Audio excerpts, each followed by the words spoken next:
Hello, everyone. Welcome to Next Big Future. 2025 is the year of Robotaxi. Not just Brian Wang saying this. Altimeter Capital, Brad Gerstner, has pretty much said that, and he's put $1 billion towards buying Tesla because of his belief. And we're going to go over that, and we'll talk about it with Randy Kirk. And let's get into it, and then we'll show a few slides, and then we'll discuss what that means, how fast it happens, what happens to the stock, all that good stuff. So we've seen the Cybercab. That probably won't be in 2025, but that'll be 2026, but maybe late 2025. But we'll have Model 3s and Ys all doing FSD, maybe better than human. So Altimeter Capital, Brad Gerstner on the right there in the cowboy hat. He and Bill Gurley do a podcast. They do 20 episodes. And Brad manages over $10 billion in funds. And they had about $1 billion worth of Uber. And he came on to CNBC or something like that and said that he sold all of his Uber to buy Tesla because he believes that, and his team has researched that Tesla Robotaxi, unsupervised, will be fully solved next year. And these guys are nothing if they're not geeks when it comes to, the computerized things, AI, all the rest. They are way over my head. When I listen to them, I'm like, okay, I can barely keep up with what they're talking about. And if them selling Uber is a big deal because they were in Uber, I think, from before it was public, from the very beginning, in an Uber, totally believe in it, know everything about, time of day, when things are shifting around. They know all the financials of Uber. So for them to say, and they still, Brad still loves Uber as a company, but he feels that the Tesla Robotaxi is an extinction level event for possibly Uber, many of the car companies, maybe 3 or 4 will survive after. He did caveat it because, maybe things don't change. Maybe I don't know. But it's obvious when he's saying that he doesn't believe that anymore. Otherwise, he wouldn't have sold $1 billion worth of Uber. So do you think just as a quick aside, do you think the run up on Tesla on Friday the 22nd, being today, maybe if people are watching this today, do you think that the run up today was a delayed response to that video? I think that definitely plays a part of it. Also, Friday is the option day. Right. So a lot of people playing options. There's a lot of people who, since Q3 have loaded into Tesla options. So Friday, you can have movement just because of that, gamma squeeze, all that kind of stuff. Where gamma squeeze being if all sorts of people and institutions buy millions of call options saying that we're betting an upside for it, the market makers have to buy stock in order to fulfill. Right. So there's a bunch of that stuff playing around with it because just so much stuff is going on. That's why there's these big movements up and down. But I think the clear story is if he also agrees with Elon that middle of 2025 is when this is solved and unsupervised, then you have now like a 7-month march to when the ARK Invest unsupervised robotaxi story takes place. And you have clearly Brad Gerstner qualifies as smart money. Right. So for people who don't know, like in technical trading, people are looking at the price movement as actions, and they're saying, okay, there's BX Trender showing, which was an indicator that shows how much institutional accumulation is occurring in a stock. Mm-hmm. But here, you don't have to read a chart to say, did that mean institutions bought something? It's like the guy made a podcast, went on to CNBC and said, I sold it. I bought $1 billion with a Tesla.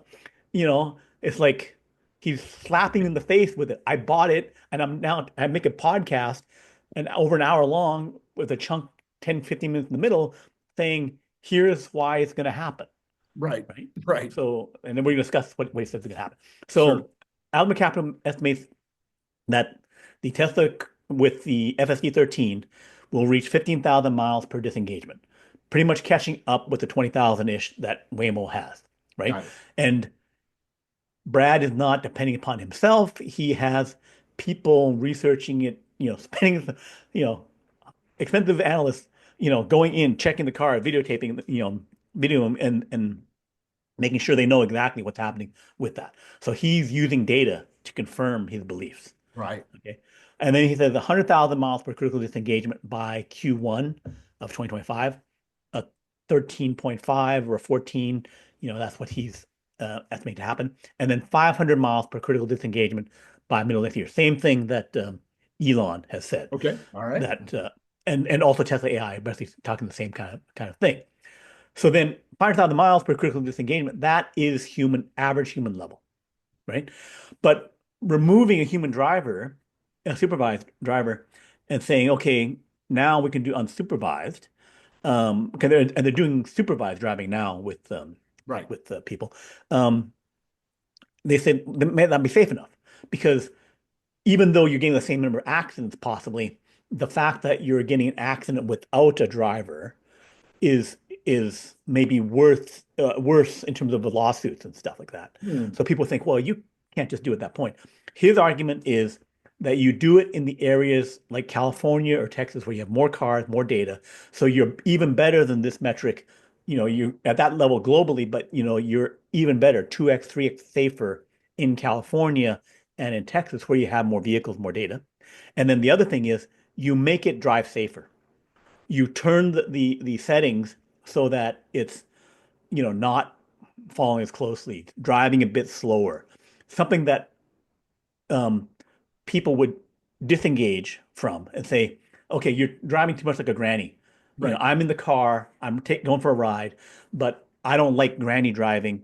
I want you to go closer to more aggressive driving, Mhm. right? Mhm. But if you're a passenger, they can say, screw that. You're not going to disengage because I'm not giving that option. And I'm going to drive safer. Right. And you're still going to get there, but you're going to get there like 5 minutes later, but you'll be there safe, Yes, it'll be right? a chauffeur driven. Chauffeur driven. It's also like if I'm a passenger on a public bus, Mhm. I'm just hanging on, I'm sitting there, I'm doing whatever. I'm not saying, hey, the bus driver should have made that turn or should have pushed faster ahead. It's like I'm passenger, right? I'm not only if they do something absolutely freaking crazy do I start screaming, hey, what are you doing, Right. driver, right? Right. Right. 99% of the time, I'm saying, I'm just sitting here. I'm Yeah. just sitting here. So, and then people say, well, if they don't have a steering wheel, don't have a driver, what happens to get stuck or something like that? There will be remote drivers Right. so that which is people don't know all the other Waymo, Cruise, all the Chinese car companies that have Robotaxi, they all have remote drivers. Right. Someone with kind of like a gaming console with multiple screens that takes over with a little steering wheel remotely that takes over the driving. And then um, by next year, um, early next year, January, maybe even in December this year, all the Teslas will have Grok 3, Right. right? They can put in Grok 2 now. And Yeah. you can then talk to it and say, do something. Hey, I don't like this. Pull over, do something. So then you will have control, voice activated control over the vehicle, even though you're a passenger. Yeah. You can say, Remote. hey, yeah, Yeah. The remote driver, we learned yesterday actually from Tesla that they mhm, were hiring somebody to run that part of the business. right, So they've announced that there will be a remote capability. right. So pretty much we're heading to, and this is a So chart. I was wondering, did those guys also bring up the idea that Tesla could not take certain rides? You Yeah, can that's right. decide. They can choose a route. They can say, Yeah, hey, I don't like this route. It has risks on it. I'm right. going to go some other way. I'm going to do 3 right turns or whatever instead of this left turn. Or four, five, whatever turns. And then, yeah, if they say go to whatever location, it could always like I've been in taxis or Uber where I want to go to wherever, but they drop you 2 blocks away or they Right. pick you up 2 blocks away, right? It's like, Or before the ride ever starts, they could just yeah, not accept the ride. right. They can see in the computer that this is a problem. It's by weather, by flooding, by some kind of road conditions, and they could Yeah, just not take the ride. Nobody'd ever know. right, right. And if you have a mix of some, tiny fraction of supervised and mostly unsupervised, then they can send the one that's supervised to Yes, you. of You course. still take the ride and you still have the thing. So many options for making this work. Right. Um, this was also created by a chart created by Frida Dwan, who works for Brad Gerstner, or Okay. the partner or with him or whatever, where she went and analyzed it all. And 100 times from beginning of the year, January 2024, 12.1, 100 times better by Q3, 12.5. Mhm. And now they think it's going to be 5 to 6 times better in Q4 for version 13. Still not quite to the human level, but they expect this two major steps up to better than human by Q2. They think maybe a version 14 at that point. Got it. So this is the chart where they think it's going to happen. And then this is all the billion driving miles that Tesla's getting to achieve this goal. And they'll have even more. They should probably get to like a billion miles per month Wow. by next year, middle of next year, something like that. So how big, how fast? So right now you need hardware 4, or also now called AI 4. There's about 2.5 million cars like that now, of the 7 million cars total. Um, but then all the new cars will have hardware 4. So if you add in 1.2 million cars but over the next 6 months, then you get close to 4 million hard AI4 hardware 4 cars Okay. um, in the world, Right. roughly half between US, China, some in Europe, something like Mhm. that. Mhm. And then they've talked about upgrading hardware 3. Right. So the hardware 3 cars, they're talking about swapping out the chip. So that would be just a service call or something like that, or maybe they drive out to you and then do some kind of replacement where they swap out the chip to do it. Mhm. Um, and they say they do it for free. Right. But and then a rough estimate of if I have 1 million cars doing unsupervised robotaxi at about 50,000 miles, ballpark, you can get about $30 billion of profit to Tesla for those million cars. Um, they made $10 billion net income this year. Mhm. So then if you get to 1 million cars, that would be triple your net income. Right. So then the question Um, is, when do you get to that million cars? right. And How and fast? are you basing this on is your 30 billion idea based on customer owned vehicles or Tesla fleet or some combination? This would be based on a driving miles calculation of driving 50,000 miles per vehicle, which is less usage than a full up taxi. Yes. And then assuming like a buck 50 or so per mile, so Mhm. cheaper than Mhm. Uber, Right. and then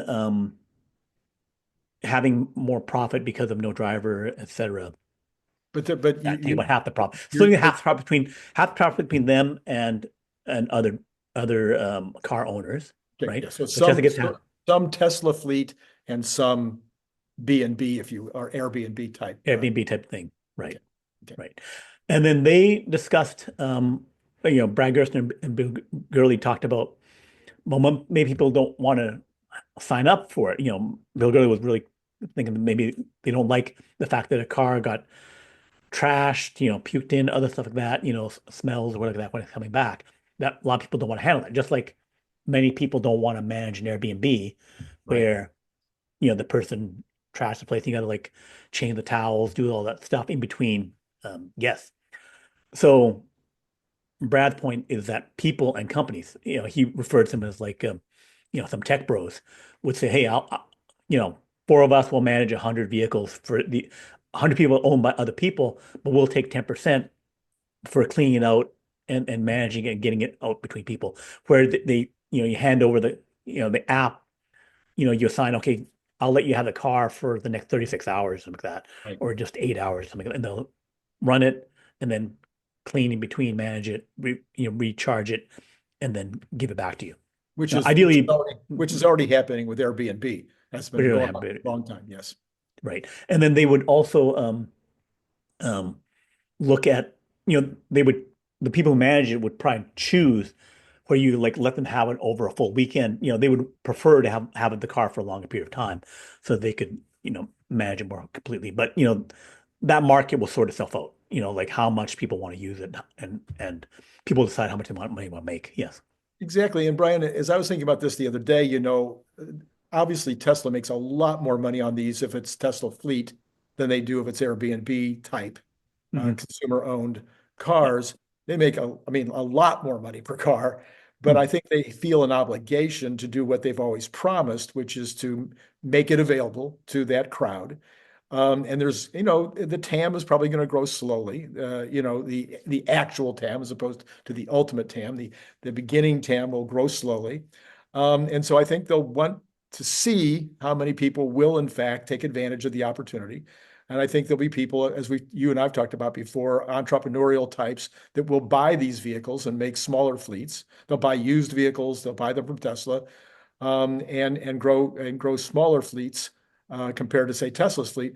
But ultimately, if Tesla doesn't feel like the market is being addressed quickly enough, I Yeah. think they'll just start putting out lots and lots and lots of owned vehicles. Right. They'll have capacity, and they'll Right. just start really jamming out a lot of, and that's just going to be better for the stockholders and better for Tesla. Right. Right. So I think that the range of small to big, my last point on the slide for not bother bringing it up again, is that Uber, Didi, Apollo Go, Apollo Go is a robotaxi company run by Baidu over in China. There's like 10 of them over there. They were looking to get, thousands of vehicles this coming year, Right. but they would then get, in my belief, Teslas instead, and Mhm. they would go even bigger because they are not building those vehicles. They are getting those vehicles from partners like Toyota, Volkswagen, Stellantis, Baidu, or BYD, or whatever. They're getting vehicles from other companies, and then they're getting the chips and software from NVIDIA. Right. So it's like they're like assembling the thing. They're not Right. like Tesla vertically integrated and making the whole thing. So for them, it's like I buy from supplier A, I buy from supplier B, I buy from supplier Tesla because Tesla things works Right. and fully and it's cheaper and all that kind of stuff. So yes, you have 5, 10 guys buying 5 to 10 vehicles to operate themselves.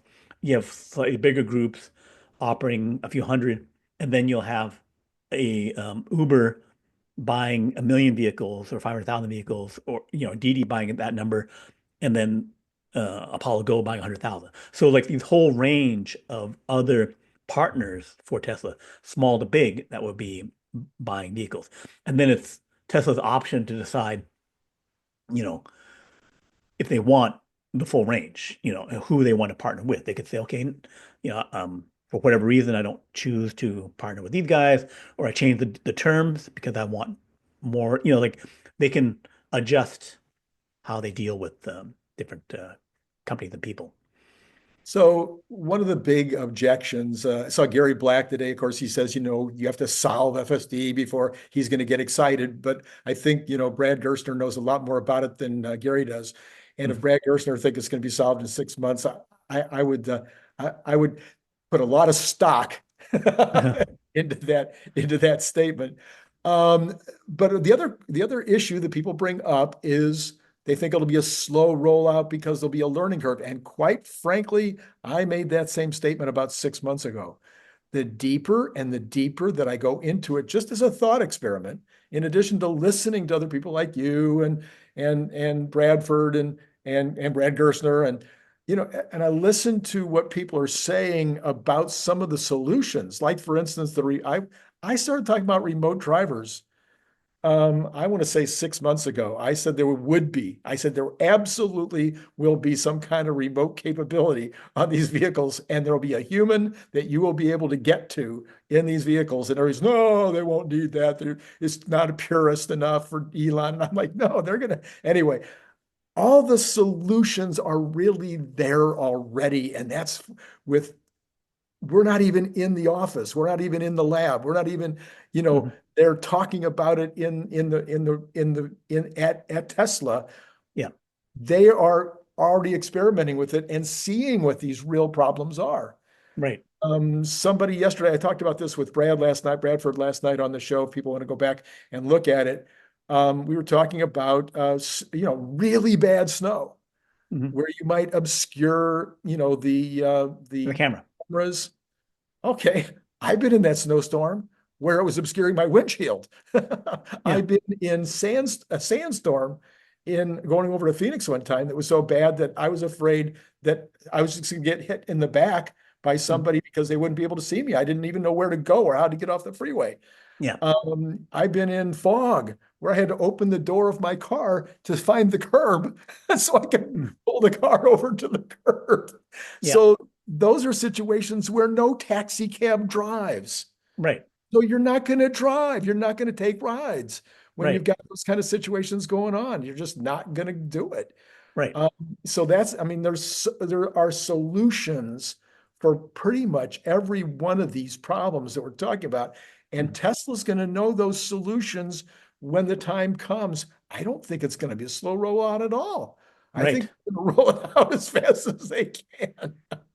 Well, we found out that they have been operating supervised Yeah, robotaxi in California and yeah, Texas for the yeah, past year. yeah, I don't know how many, hundreds, a yeah, thousand. They have 20,000 employees in California, mostly in Fremont, and they have like 30,000, 40,000 in Texas.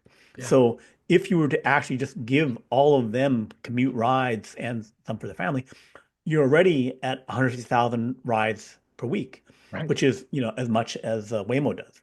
right. So they can rapidly get to really big scale, and they've been, I say, learning in supervised mode for a full year. So that small phase is already kind of happening. And Uh, when they get to the unsupervised level, when they figure it's time, yeah. and they could they could tell those guys that are the supervisors in those cars, hey, Mm. cross your legs on the seat and put your arms like this. Yeah. We still want you in the car because we don't want the cops to pull you over, but don't touch that wheel and don't touch those pedals. We got to see if this thing works for thousands and thousands of miles. Right. Right. Yeah, So they're already getting a lot of data. And, you know, now it appears both China had the national robotaxi regulation, right? right. They say, okay, you need to have one, every three cars need to have one remote driver. And they have all these rules about that. And it looks like very soon in February, March, you'll have a cross US similar program. So if they Well, get the FSD licensing, you know, the UN is putting together one also. okay, I didn't know that one. Yeah. Yes, so the United Nations is putting together an automated, not necessarily for robotaxis, but rather for autonomous vehicles. What does it take? Mm. What should the rules be? What should they look like in terms of taking the driver out? And it sounds like while Europe is working on their own and Australia was working on their own. Now it turns out that a bunch of countries like Australia, Canada, Mexico, et cetera, they're just going to take the UN rule, whatever it is. So Mhm. that also is apparently about ready to come out. Well, that goes to the fact that all the countries, like if China and the US go number one, number two economies in the world, Right, they say, here it is, we're going hard for robotaxi. We both right, want it. right, Xi Jinping has wanted it for a couple right. of years.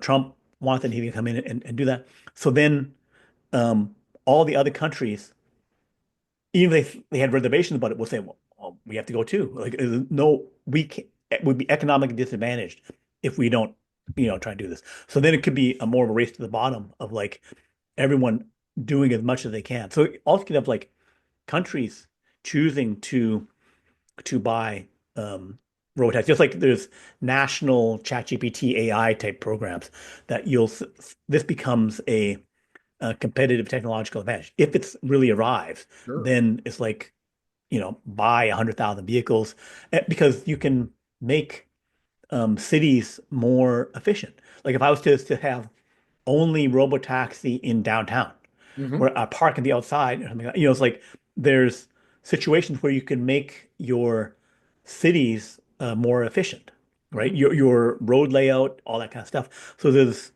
and then also you're reducing the number of accidents and deaths and property damage from the car insurance. China has about 7% of their GDP on car fatalities, car injuries, and and property damage from cars. Yeah. So these are like huge numbers that as a country you'd want to get to the other side of, where, yeah. There's another interesting twist. A video came out yesterday. It's already got over 1 million views. This is a guy who is a big bicycle advocate, and I should appreciate him, having spent my entire career at least partially involved in the bicycle industry throughout the entire time. So he's talking about how automated cars are great, except that they're going to be so many more of them on the road because people won't even think about getting their In-N-Out burgers delivered to their house when it only costs $3 to get it delivered instead of $10. So it'll be massive increase in the number of cars actually out there, and that caused me to realize, well, there you go. That'll make another one of Elon's companies that much richer because they'll have to build a bajillion tunnels to get these cars below ground. I'm not sure. I think that if you had a fully robotaxi, perfect FSD on the roads, I think you could, even with the increased usage, you would reduce the total number of vehicles because you would it would do the ride or do the delivery for you, delivery for someone else, and then you'd be able to aggregate a bunch of those trips and stuff like that. And Yeah, then but also, vehicles on the road, I think, as opposed to total vehicles. So vehicles on the road during, let's say, the regular hours of mhm, commerce might mhm. go up, according to this guy's analysis. But if it Okay. did, I still think it's a good idea to put the tunnels in, Mhm. get those Yeah, things underground. I'm 100% for that. yeah, that's still going to take a while because they're just trying to speed up to they can finish the Vegas set of tunnels in maybe a year or two. Yeah, So getting to a lot of cities would be take quite a while, I think. I They can understand. scale up. Yeah, yeah. But I understand Elon plans to build like 100,000 proof, what do they call them? Proof Proof rock. rocks, He's going tunnels, to tunneling machines. build Yeah. like, like 1 million of them or whatever, and they'll just be out there everywhere. Mhm. Yeah. It's Well, Elon. that'd be good because it would be like a multi-layer thing. So basically, Yeah. it's like our roads are now like everything's only one story, and then you can have 10 stories where it's like many, many layers. So if you get that future, then yeah, you can have um, things moving around, at a high density and at high speed. Yeah. Yeah, yeah. Yeah. What a world. So basically, then what's then our call for 2025, 2026 then? Yeah. So you have a prediction of $700 by the end of next year. That's my I have a prediction. I have 1,000. Yes. Yes. And then, but that's, I could see it going to 1,500, 2,000 if the full fast as you can, million car robotaxi thing happens, then that $30 billion plus, $10 billion for energy, $20 billion for cars, you can rapidly get to a 60, $70 billion number. Plus the PE could really shoot up because the margins on the robotaxi business, they would see, okay, yes, I got a big number, but the growth and the margins would be so high, then it would start shooting up. Um, Yeah, so since I came out with my 700 number, and I've tried to remember to always repeat this. My yeah, 700 number has a caveat, and the yeah, caveat is depending on the rollout of Robotaxi. So depending on the timing and the number involved in the rollout, it could be substantially more than $700 to your point. So we're in 100% agreement on that. Now, there's another caveat to it as well, and that's what if the street decides that Optimus is a thing and mm, it may not require them to start selling them yet, because if it's the way I put it the other day was if Elon shows 50, 70, 80, 100 out of the 1,000 or 2,000 or 3,000 that might be working there, if they just go around and show them doing different tasks, yeah. not just pick and place, but drilling things in, soldering, welding, picking up entire pieces of a car and putting it in place while somebody else, snaps the fasteners together, or another robot snaps the fasteners. I mean, if they show them doing a lot of work and doing it at speed, I don't think we'll have to wait for the sales to begin before the street will say, okay, we got to give that some value. Well, they kind of may have sold their first one with that Kim Kardashian thing, right? Right. So she gave them five or more tweets, each one that she normally charges $2 million a piece for her 500 million followers. Yeah. So that may have gone out. And then did they also announce that there would be a bundle of Tesla bot and Cybercab Together. or Cybertruck thing? I heard something about some bundling where they would say they would put together Tesla bot with another vehicle, right? Um, so that kind of thing next year could become Yeah. a factor. Yeah, actually, I know we keep going down rabbit holes, but I was also thinking this morning about the whole business of the delivery aspect of it, because, I famously only have one car now. Mhm. We're getting by with one car because I never go anywhere. But maybe I would like In-N-Out for lunch today. Right. And so I order up In-N-Out. Well, somebody says, well, but how are they going to get it from the car into the house? And I thought to myself, when I call an Uber, I look at my app and I watch the darn car driving around the block and I Yeah. see it come up in front. I know where it is. I go out and Yeah. I get in it. Yeah. Well, why can't I go to the car at the street, open the door, pull out my In-N-Out and go into the house?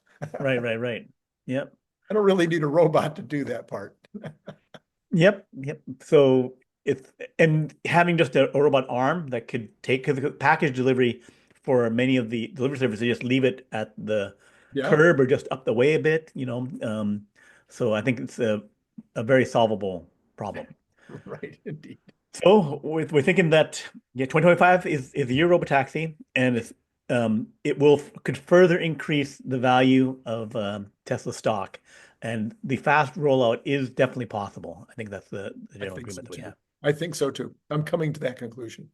Okay, so then next video we're going to talk about SpaceX and Tesla bots because Elon wants to send Tesla bots and Cybertrucks to Mars, and that's a very interesting topic.